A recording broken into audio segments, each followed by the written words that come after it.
bawain dulu ya. Ada. Terima kasih udah datang ke konferensi pers saya. Konferensi pers hari ini Selasa tanggal 5 Oktober 2021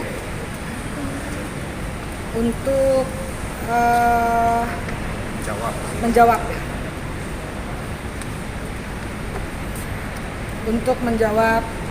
yang disampaikan oleh konferensi pers yang dilaksanakan oleh Denny Sumargo dan tim kuasa hukumnya pada tanggal 29 September 2021 di Jakarta. Sebelumnya saya perkenalkan dulu tim kuasa hukum saya, ada Bang Bangua Togu Tambunan dan ada Bang Zulkarnain Nasution. Nah, untuk pertama-tamanya untuk masalah hukumnya langsung sama tim kuasa hukum saya aja, Bang Tambunan. Baik, terima kasih. Menanggapi press conference yang dilakukan oleh saudara Denny Sumargo dan tim kuasa hukumnya, saya menanggapi poin-poin yang disampaikan terdahulu terkait dengan laporan saudara Denny Sumargo ke Polda Metro Jaya atas dugaan tindak pidana yang diatur dalam pasal 372 Junto 263 dengan terlapor saudara Ditya bahwa kita akan siap membuktikan bahwa apa yang disangkakan dan dilaporkan oleh saudara Denny Sumargo dan tim kuasa hukumnya itu tidak sepenuhnya benar, bahkan tidak benar. Yang kedua, terkait dengan kerugian yang dimaksud oleh Denny Sumargo sebelumnya disampaikan ada kurang lebih 700 juta.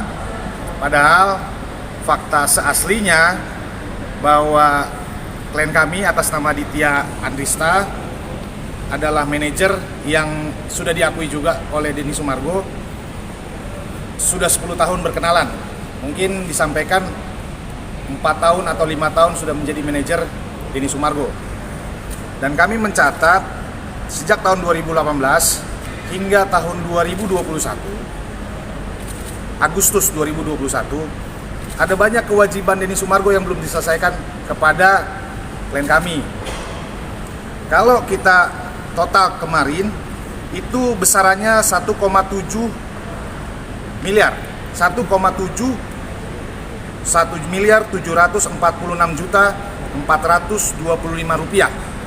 Itu terhitung dari tahun 2018 hingga tahun 2021 di bulan Agustus. Perlu saya sampaikan terkait dengan talent yang disebut Denny Sumargo Management. Itu Denny Sumargo Management juga disampaikan bahwa itu talent manajerial pribadi, dan sudah disampaikan kepada kami tim kuasa hukum bahwa tahun 2019 itu sudah tidak ada. Jadi pada saat manajer dari Denny Sumargo atau manajer dari talent-talent lain mendapatkan pekerjaan, itu sudah tidak mengatasnamakan Denny Sumargo atau manajemen Denny Sumargo, Densu Manajemen. Artinya pembentukan Densu Manajemen juga hanya sekedar lisan kesepakatan antara manajernya dengan Denny Sumargo. Artinya tidak ada perjanjian tertulis bahwa sudah diakui fee yang disampaikan kepada atau yang diberikan kepada manajernya Ditya Andrista itu 20-25%. 20-25%. Artinya tidak ada kepastian. Karena memang tidak ada yang dibuat secara tertulis. Maka apapun yang disampaikan terkait dengan kerugian itu jauh lebih besar kerugian manajernya atau klien kami saat ini ketimbang kerugian dia. Lalu bisa saya sampaikan lagi terkait dengan dia tidak transparan.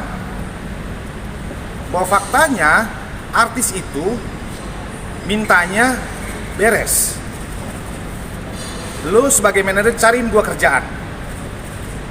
Lu cariin kerjaan buat gua, lu selesaikan semuanya, bahkan kontrak-kontraknya.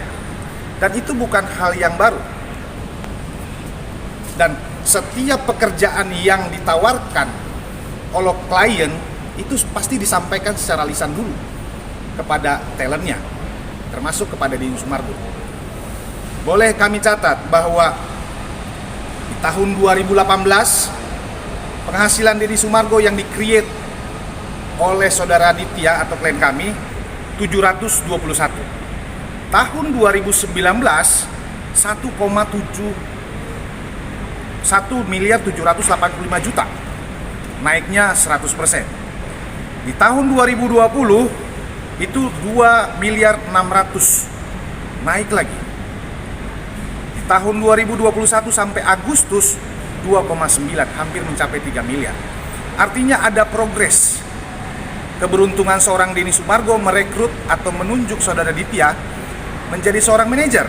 Perlu dicatat kembali bahwa Ditya, klien kami, bukanlah sekedar hanya manajer. Jadi kalau ada yang bilang bahwa dia saya ajari, dia saya kasih link, dia saya kasih uang, faktanya tidak. Karena sebelumnya Denny Sumargo memiliki seorang manajer. Ditya hanya sebagai seorang teman yang membantu saja. Tetapi karena dia adalah seorang sarjana komunikasi, ingat di London School, di Unpad, dia adalah seorang sarjana dan predikat nilai dia adalah cum laude. Artinya dengan kebiasaan dia sebagai seorang pelajar, lalu pergaulan dia dimatchingkan, akhirnya dia berhasil. Harusnya Denny Sumargo bersyukur. Lalu atau tidak betul kalau kami tidak menanggapi ya terkait dengan isu miring. Mereka sampaikan bahwa ini harus dijawab isu miring, padahal kami tidak pernah menyebarkan isu miring. Justru yang kami sampaikan menjaga supaya tetaplah Denny Sumargo bisa berkarir. Tidaklah perlu kita buka aib. Jadi kalau disampaikan bahwa kamilah yang menyebarkan isu miring, itu kurang tepat. Gitu ya. Jadi terkait dengan Bella juga ada hubungannya dengan Gary. Gary juga adalah salah satu talent yang dimanajeri oleh Ditya sebelumnya. Bahwa sama, Gary juga belum menyelesaikan pembayarannya kepada klien kami. Jadi kita harus fair. Bella adalah pacar atau teman dekat, bahkan dekat sekali dengan Gary. Mereka selalu berkomunikasi. Hari ini Bella cerita ada kewajiban Ditya sebesar 100 sekian juta. Padahal setelah kami hitung tidak seperti itu. Tetapi di lain sisi ada juga kewajibannya Gary yang belum selesai. Jadi tolonglah, kalau kita mau adil, adillah. Jangan hanya menuntut hak, tapi kewajiban teman-teman talent juga harus terselesaikan. Jadi nggak fair kalau pemberitaannya cuma sekedar, oh iya, Ditya sudah hilangin uang. Tidak, Ditya hilang, lenyap di telan bumi. Tidak juga. Bahwa kuasa hukumnya muncul kok. Setiap kali mereka melakukan somasi itu hanya memberikan waktu 3 hari. Bayangkan, kami harus diskusi dulu. Kami menjawab dan kami berkirim surat. Itu minimal dibutuhkan waktu sekitar 5-7 hari. Tetapi mereka kasih waktu 3 hari. Tapi it's okay. Kami tetap memiliki niat baik. Bukan berarti kami merasa bahwa kami yang salah. Bahwa ingat, yang saya sudah sampaikan saya bisa bertanggung jawabkan. Ya, gitu ya. Cukup ya. Mbak Ditya. Ya. Ya, saya tambahin lagi bahwa selama Denny Sumargo dimanajeri oleh saudara Ditya klien saya, itu dia bayar cuman dari 2018 ya sampai 2021 419 juta. Itu pun polanya dicicil dari 1,7. Ya kita tinggal berhitung aja pakai kalkulator ya. Kalau dia merasa mungkin kerugian dia itu 700 juta, 800 juta, itu masih ada gitu loh. Jadi kalau 372 itu harus ada kerugian. Tapi it's okay. kepolisian wajib menerima setiap aduan dan laporan. Tinggal nanti kita buktikan. Itu ya. Mbak Ditya, sedikit dong. Mas Denny kemarin sempat bilang bahwa Mbak Ditya telah juga sudah mengembalikan uang sebesar sekitar 500 jutaan. Mungkin bisa dijelaskan perihal itu? Mbak Ditya mungkin bisa menjawab. Bayar aja kalau udah punya uang. Terkait dengan 500 juta itu pembayaran yang sudah selesai dari klien. Dan itu selesai.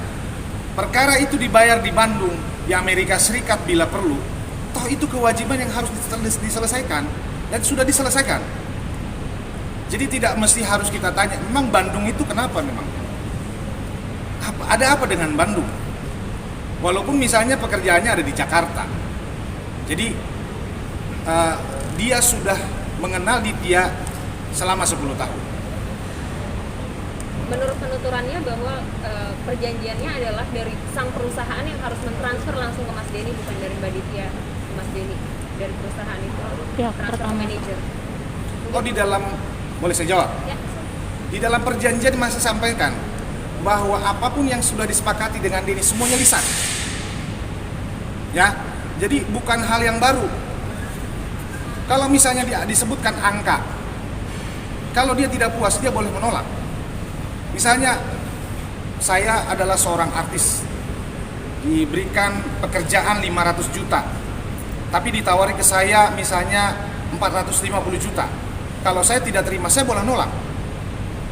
Dan setiap pekerjaan itu pasti disampaikan oleh Ditya, ditawari secara lisan. Artinya dia sudah tahu price.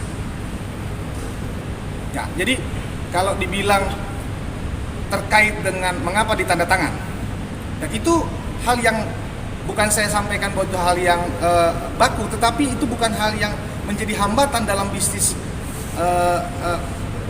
manajemen artis. Kadang-kala ditandatangani, dan itu sudah biasa. Dan saya sampaikan, apabila disampaikan kalau Densu manajemen dirugikan nama baiknya, nama baik yang mana? Karena setiap talent tidak mengatasnamakan Densu manajemen, tetapi mengatasnamakan talentnya itu sendiri. Jadi pada saat mereka mengikatkan kontrak, itu langsung nama mereka, bukan Densu manajemen. Jadi kalaupun memang kebetulan Ditya adalah manajer dari Densu manajemen, Denny Sumargo, bukan berarti Densu manajemen juga ikut jelek seperti yang disampaikan.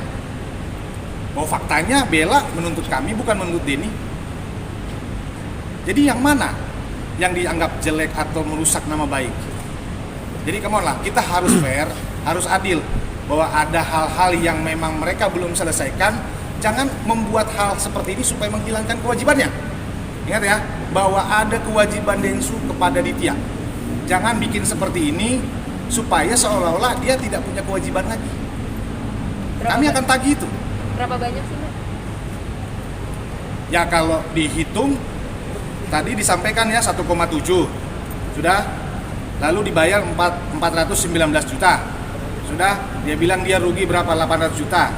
Nah, masih ada sisa sekitar 500 atau 600 juta. Dan, saya sampaikan lagi. Tanggal 26 Agustus, sebelum dia memberikan kuasa kepada tim kuasa hukum, dan sebelum Mbak Ditya juga memberikan kuasa kepada kami, mereka sudah bertemu, menyelesaikan ini dengan baik. Maka setiap ditanya kepada saya, mereka sudah selesaikan. Kenapalah harus seperti ini? Kami membutuhkan waktu sekitar 5-4 hari untuk memikirkan ini. Karena kami pikir sudah selesai. Dia sudah mengakui ada hutang yang harus dibayar kepada Ditya. Ada chatnya. Jadi saya pikir ini hanya klarifikasi supaya tidak berkembang bahwa Ditya adalah seorang pencuri. Ditya adalah seorang yang mengambil hak orang lain. Kami mau hentikan itu. Karena dia mau laporkan, silakan. Kami juga menghormati proses hukum. Dan kami akan buktikan bahwa laporan Anda, laporan Pak Denny Sumargo juga tidak sepenuhnya benar. Mbak Ditya, terkait markup harga mungkin tanpa sepengetahuan Mas Denny. Gimana? Gimana pertanyaan Mbak? Markup terkait markup harga ke brand tanpa pengetahuan Mas Denny. Kalau misalnya dibilang markup, kalau misalnya kita bilang bahwa sudah disepakati 300 juta ternyata 500 juta, bahwa hukum juga tidak mesti harus tertulis, bahwa hukum itu mengikat walaupun secara lisan. Denny Sumargo sudah agree dengan itu. Denny Sumargo sudah agree. Buktinya apa? Dikerjakan kerjaannya. Kalau dia tidak agree, ya sudah, dia batalkan, boleh. Gitu loh. Bang, Lalu apakah, tunggu sebentar, lalu apakah pekerjaan seorang manajer itu cuma sekedar maklar? Dapatin kerjaan, kasih? Tidak. Dia harus mendapatkan suksesi dari situ. Karena setiap tahun mereka punya rapat internal yang menargetkan tahun depan harus achievement berapa. Mereka sampaikan semua talent itu. Dan PR-nya Ditya sebagai manajer untuk menyelesaikan dan menggenapi achievement itu. Bagaimana cara dan upayanya? Apakah talent itu harus tahu? Apakah baju dan apakah semua peralatan-peralatan itu mereka harus tahu?